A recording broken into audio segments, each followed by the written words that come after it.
Mr. Chairman, even though the United States represents only 5% of the world's population, we account for over 25% of the world's prisoners. Since 1980, our federal prison population has increased 1,000%. The average federal sentence has doubled, and drug sentences have actually tripled. Drug convictions alone make up two-thirds of the increase in federal prison population.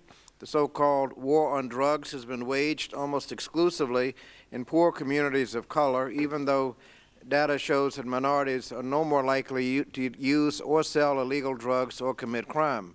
These excessive and discriminatory sentences are driven up by mandatory minimums, enhancements, and consecutive counts. In fiscal year 2012, 60% of convicted federal drug defendants were convicted of offenses carrying a mandatory minimum penalty. But these defendants are not the ones for whom the harsh penalties were intended. They're not the kingpins, they're not the leaders, and they're not organizers of criminal syndicates. Rather, data from the U.S. Sentencing Commission tells us that the vast majority are couriers, street-level dealers, and addicts.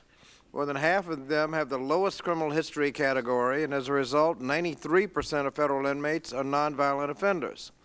Mandatory minimums are the worst of the worst sound bites masquerading as crime policy. They sentence people before they're even charged or convicted based solely on the name or the code section of the crime. No consideration is given to the seriousness of the crime or how minor a role one may have played in the crime or whether one is a first offender, a young person, or an abused girlfriend under the control of a boyfriend. The same code section, for example, that prohibits sex between a 40-year-old and a 13-year-old also prohibits sex between a 19-year-old and 15-year-old high school students. Obviously, they should not be given the same sentence, but mandatory minimums often require judges to impose sentences that violate common sense. The United States already locks up a higher portion of its population than any country on earth. The Pew Center on States estimates that any ratio of over 350 per 100,000 in jail today, anything above that, the crime reduction value of increased incarceration begins to diminish.